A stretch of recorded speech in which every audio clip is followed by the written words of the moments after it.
Latest episode দেখুন একদম add free. আসতে পারি? কি হয়েছে অফিসার? বিন্দি জেল থেকে পালিয়েছে।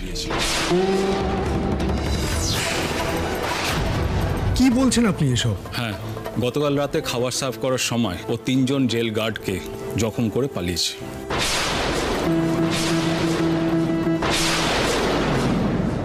এটা কি করে হলো? আপনাদের সিকিউরিটি কিরকম? দেখুন, মেয়েটা ভীষণই নটোরিয়াস। ওরা কয়েকজন এই পালানোর প্ল্যানটা বেশ কয়েকদিন ধরে করছিল। দুঃখের বিষয় হলো এটা আমরা আজ করতে পারিনি।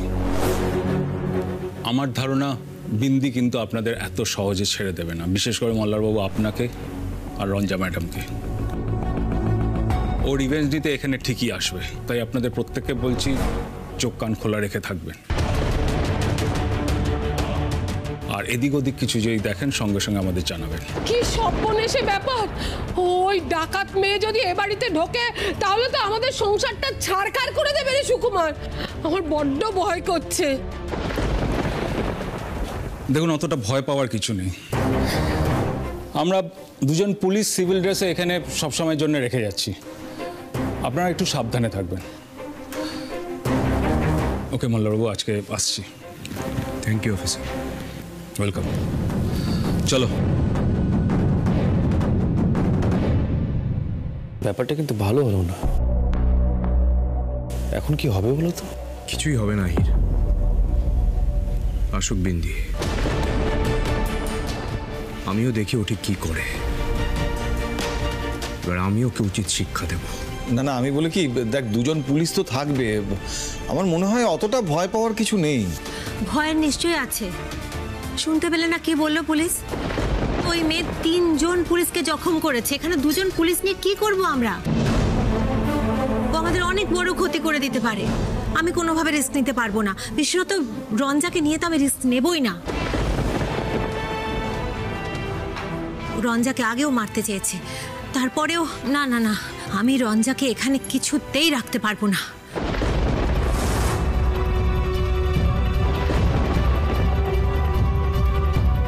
এখানে রাখবে না বাবা, আমি নিশ্চিত বিন্দি কিন্তু এই বাড়িতে অবশ্যই আসবে রঞ্জার খোঁজে। রঞ্জাকে ওর আওতার বাইরে নিয়ে যেতেই হবে। কিন্তু যাবেটা কোথায়? আমার দাদার বাড়িতে। কলকাতায় দাদার যে বাড়ি রয়েছে সেটা পুরো ফাঁকা পড়ে রয়েছে। আমরা সবাই মিলে বরং সেই বাড়িতে গিয়েই উঠব। রঞ্জাও আমাদের সঙ্গে ওখানেই থাকবে। বিন্দি যদি আসেও এই বাড়িতে, দেখবে বাড়িটা ফাঁকা।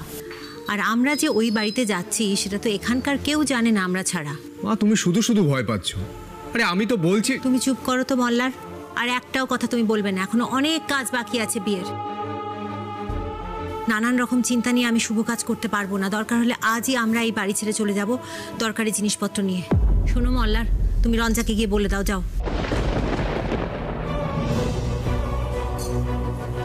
আরে মা শোনো, মাকে বোঝাও তো। আরে বিন্দির ভয় কেনই বা? তোর মা কিন্তু খুব একটা ভুল বলছে না রে মল্লার। দেখ, ওই বিন্দি কিছু করুক না করুক, একটা অশান্তি তো বাঁধবে।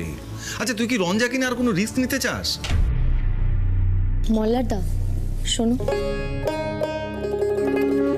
বলছি চলো না গো, সবাই মিলেই তো যাবো, খুব মজা হবে।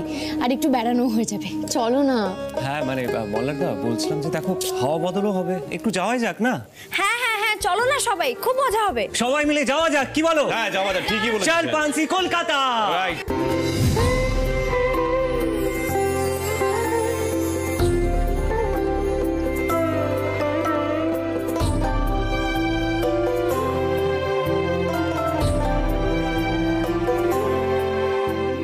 আসুন আসুন, ভেতরে আসুন আসুন আসুন।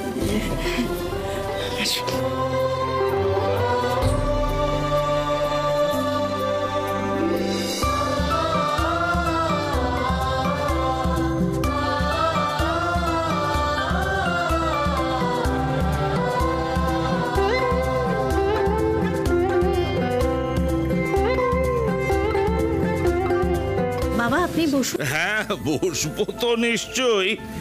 তবে তোমার এই দাদার বাড়িটা কিন্তু মন্দ না। তবে আমাদের চন্দননগরের বাড়ির মতো অত বড় না, তবে যথেষ্ট ভালো, বেশ ছড়িয়ে ছিটিয়ে থাকা যাবে। কি বলো? বৌমা, হলেও কিছু করার নেই বাবা, আমার কাছে তো আর কোনো উপায় ছিল না। যাকে সেসব কথা। শোনো, তুমি না একটা কাজ করো, তুমি সবার জন্য একটু জল খাবারের ব্যবস্থা করো। অনেক দূর থেকে সবাই এসেছে তো, খুব খিদে পেয়ে গেছে ওদের। না না, একদম চিন্তা করবেন না, আমি অনেকটা গুছিয়ে রেখেছি, এক্ষুনি যাচ্ছি।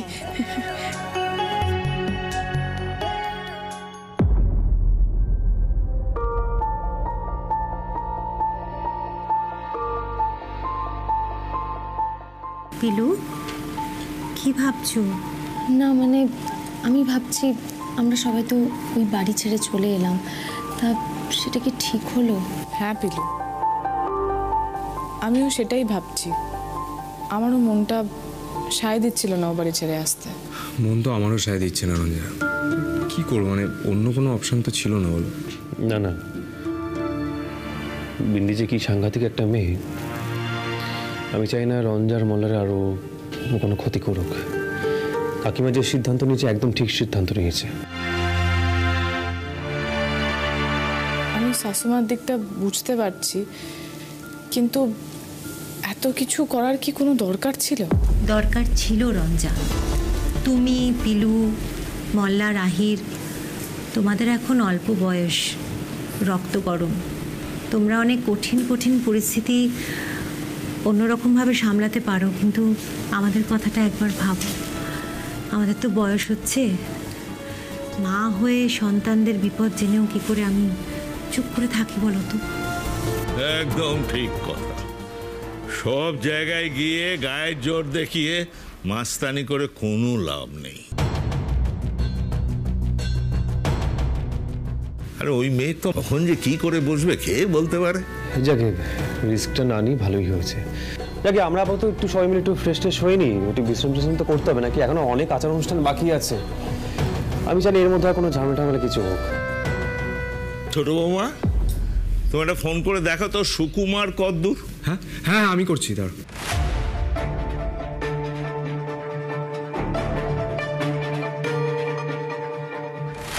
হ্যাঁ। হ্যালো বাবা, তোমরা কত দূর? হ্যাঁ এ বাবা, আচ্ছা ঠিক আছে। না দাদু চিন্তা করছিল, আমি দাদুকে বলে দিচ্ছি তাহলে। সাবধানে এসো। হ্যাঁ দাদু, বাবা, পিসি, ঠাম্মি, রঙ্গন, মল্লিকা যে গাড়িতে আসছিল গাড়িটা খারাপ হয়ে গেছে, এখন ড্রাইভার ঠিক করছে গাড়িটা, চলে আসবে। ওই ড্রাইভারটাই অপদার্থ। যখন গাড়িটা নিয়ে এলো তখনই আমি দেখে বলেছিলাম যে কোনো একটা গন্ডগোল হবেই। বাবা, আপনি এত উতলা হবেন না। না, উত্তেজিত হব না মানে? উত্তেজিত তো হবই।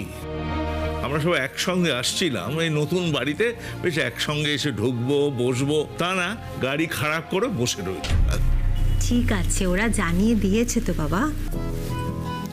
শোনো, বলছি একটু রান্নাঘরটা আমাকে দেখিয়ে দেবে চলো তো। আসলে এখানে সবার বিভিন্ন রকম খাবারের বায়না, আমি দেখে শুনে না নিলে সেটা আবার চলবে না। আসুন আপনি আমার সঙ্গে আসুন। হ্যাঁ, আমিও বরং ছোট বৌমা একটু ভেতরে গিয়ে বিশ্রাম নেই। তা এদিকে যাবো তো? হ্যাঁ হ্যাঁ।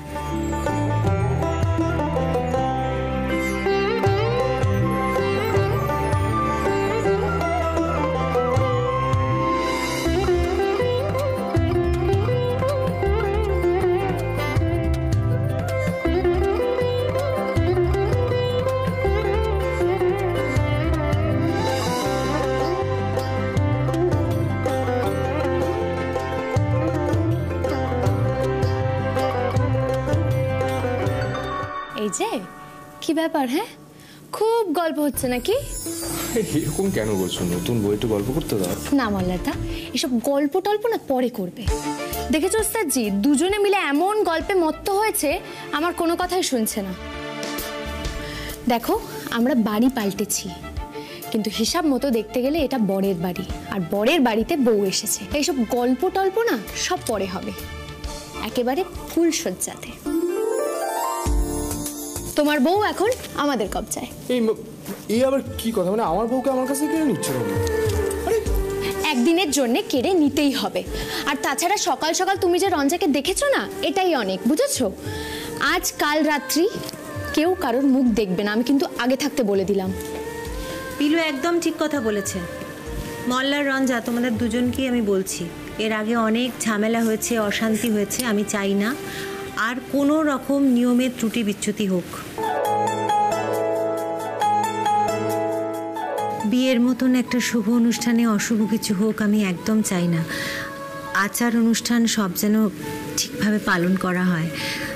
পিরু একদম ঠিক কথা বলেছে। আজ কাল রাত্রি, আজ স্বামী স্ত্রী এক ঘরে থাকতে নেই।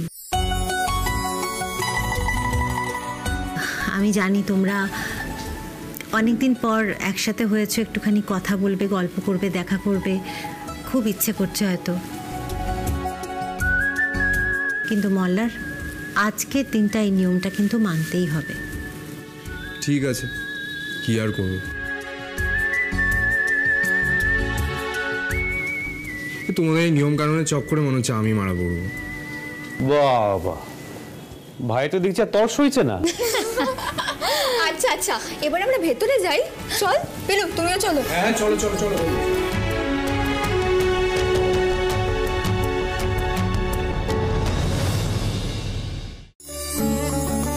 রঞ্জা, আপাতত তুমি এই ঘরেই থাকো, কেমন? আমরা তো রাতে আজকে একসঙ্গে থাকবো। বলছি এবার তুমি যাও, কি হাত মুখটা ধুয়ে নাও, আর যদি তোমার মনে হয় তুমি একটু ঘুমিয়েও নিতে পারো। ঘুমোবে কিন্তু কেন? আরে বাবা, জল খাবার কেউ কিছু খাওনি, আগে সেটা হোক তারপরে ঘুমোবে। আমি বলি কি, সবার আগে ফ্রেশটা হয়ে না। ওমা, মল্লারদা কোথায় যাচ্ছ তুমি? কোথায় যাচ্ছি মানে ঘরে এলাম। কেন? মানে তুমি এই ঘরে কেন আসছো? সব বাবা, তো ঘরে আসবো না তো কোথায় যাবো আমি? আরে কাল রাতে তো আমারও ঘুম হয়নি। তোমরা তো শুধু রঞ্জাকে নিয়ে কানসার্ন, কি আমার কি ঘুম টুম পায় না? আচ্ছা, তা ঘুম যখন পেয়েছি কি ঘুমো, যাও। আরে সেই জন্যই তো ঘরে এলাম। ও, সেই জন্য এই ঘরে এলে? তা এই বাড়ি থেকে আর কোনো ঘর নেই? ওস্তাদজি, বলছি তুমি মল্লারদা কিনে অন্য ঘরে যাও তো। বাবা, তুমি কবে থেকে এরকম নিষ্ঠুর হয়ে গেলে বিলু? আমি ভাবছিলাম যে তুমি ইয়ার কি মারছো, তুমি তো সত্যি খুব সিরিয়াস। মল্লারদা, ব্যাপারটাই তো সিরিয়াস। আরে বাবা, তোমায় তো বললাম বউয়ের সঙ্গে গল্প টল্প সব পরে করবে। আজ আর হবে না কিছু, সব কাল হবে। কেন বলো তো? তুমি কত কষ্ট করে আমার বিয়েটা দিলে, সকালে উঠে দধিমঙ্গল খাওয়ালে, সবার চোখ এড়িয়ে হলুদের বাটি বদলালে। কেউ মানুক না মানুক, তুমি তো একমাত্র বিশ্বাস করেছিলে আমার সাথে রঞ্জার বিয়েটা হবে। তুমি তো বিয়েটা দিলে, এখন তুমি একসঙ্গে থাকতে দিচ্ছ না। এটা কি ধরনের ব্যবহার বলো তো? দেখো মল্লারদা, তুমি না এইসব কথা বলে আমাকে একদম গলানোর চেষ্টা করো না। তুমি আমার কষ্টটা বুঝতে পারছো না? আমি আমার বউকে ছেড়ে কি করে আমি অন্য জায়গায় গিয়ে থাকবো?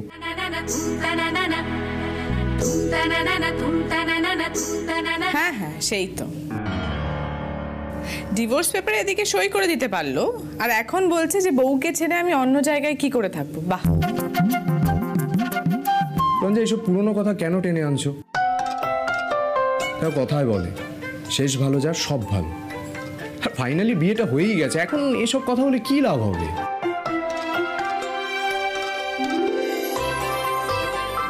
সত্যি আমি এসব নিয়ম মানতে পারছি না। আমি আমার বউয়ের সঙ্গেই থাকবো, আমি অন্য কোথাও যাবো না। আরে আহির, তুমি চুপ করে দাঁড়িয়ে আছো কেন? প্রতিবাদ করো একটা। রঞ্জা তো ওদের দলে চলে গেল। ভেরি সরি মোল্লার, ভেরি সরি। না মানে দেখো, আমি কোনো দলে টলে কিছু নেই। হ্যাঁ, ওরা যা বলছে একদম ঠিক কথা বলছে। হ্যাঁ আহিরদা, আমরা তো ঠিকই বলছি। অসাধারণ, মানে তুমিও ওদের দলে চলে গেলে? না না না মোল্লার, দেখো আমি কিছু করতে পারবো না। এখন তোমাকে আমাদের সঙ্গে যেতে হবে, মানে আমার রঙ্গনের সঙ্গে গিয়ে ওখানে রেস্ট নেবে, খাওয়া দাওয়া করবে, সব কিছু করবে। কিন্তু কাল রাত্রি পুরোতে কথা, দেখা সাক্ষাৎ আর করতে পারবে না। একটা কথা বলি, ইনকে যদি মার দাদু চলে আসে, ব্যাপারটা কিন্তু খুব খারাপ লাগবে। তাই আমি এই রিস্কটা নিতে পারবো না, প্লিজ। হ্যাঁ মল্লারদা, তুমি কেন বুঝতে চাইছো না বলো তো? ব্যাপারটা কিন্তু খুব সিরিয়াস। আরে আমি বুঝতে পারছি, কিন্তু যখনই রঞ্জার দিকে চোখ যাচ্ছে সব কিছু গোলমাল হয়ে যাচ্ছে। অনেক হয়েছে, এবার যাও, নিজেও গিয়ে ফ্রেশ আর আমাকেও ফ্রেশ হতে দাও। যাও। হ্যাঁ ঠিক আছে যাচ্ছি, মানে বকাবকি করার কি আছে, রাগ করো না, যাও ফ্রেশ হয়ে নাও। আর এই যে পিলু, আমি বলে দিচ্ছি আমি রঞ্জার সাথে আজ দেখা করবো।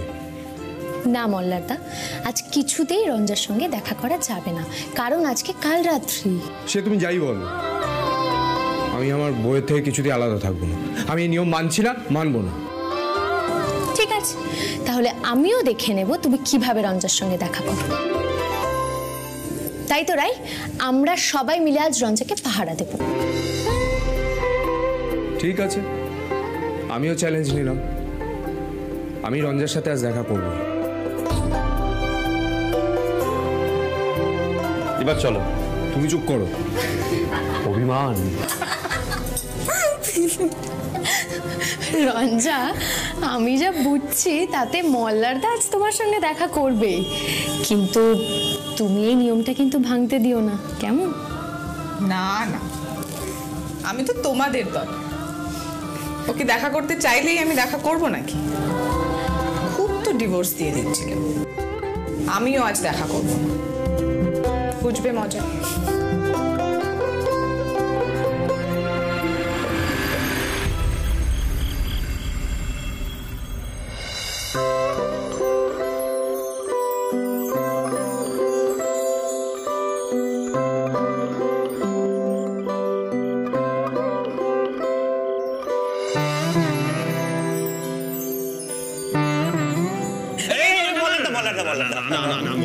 তুমি আজকে ওদিকে যেতে পারবে না, তোমাকে না আজকে আমাদের সাথেই থাকতে হবে। তুমি বসো না, এখানে বসো, এখানে বসে এনজয় করো, না অসুবিধা। হ্যাঁ সেই আর কি, পিলুকে এতবার করে বললাম, তোমরা আমার কোনো কথা কানেই তুলছো না। হ্যাঁ মানে শুনলাম তুমি নাকি আবার কি সব চ্যালেঞ্জ নিয়ে বসে আছো। হ্যাঁ মানে আজকে নাকি তুমি রঞ্জার সঙ্গে দেখা করবেই। চ্যালেঞ্জ করেছি? হ্যাঁ। তুই কি একটা জিনিস বুঝতে পারছিস? কি বলো না, মানে মল্লার কিন্তু একটা দিনও না, একটা বেলা নিজের বউকে না থেকে থাকতে পারছে না। তা তো বটেই। হ্যাঁ চ্যালেঞ্জটা সাকসেসফুলি হতে দিল না। সরো তো। আরে রাগ করছো কেন? সবই তো আছে, কি আছে? খাবার খাবে? তুমি আসো দেখি, আমি জলটা নিয়ে আসছি। এই যে এই না কি খাবে বলো? এই দেখো আপেল আছে, এই কেটে দিতে হবে। জল দি।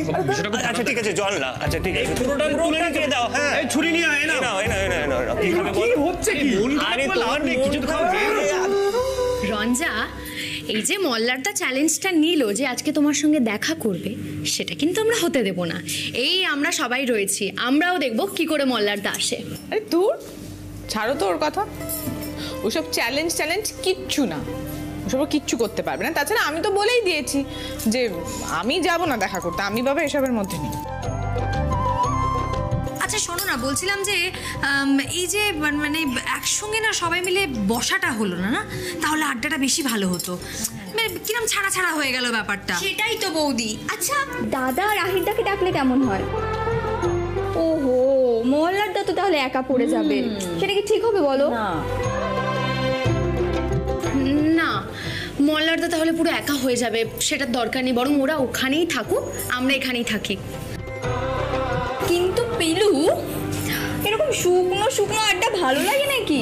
একটা গান হলে কেমন হয়? পিলু হোক। এই রাই, এটা কিন্তু একদম ঠিক বলেছে, একটা গান হয়ে যাক। চলো সবাই মিলে মজা করে তাহলে একটা গান করি। চলো।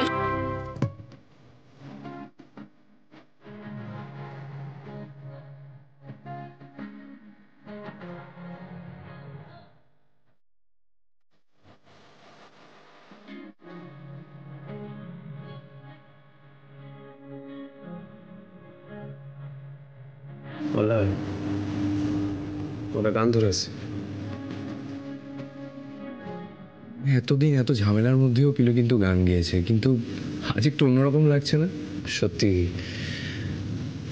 আমরা এতদিন ধরে যে টেনশনের মধ্যে ছিলাম না, আজ না অনেকটা স্বস্তি লাগছে।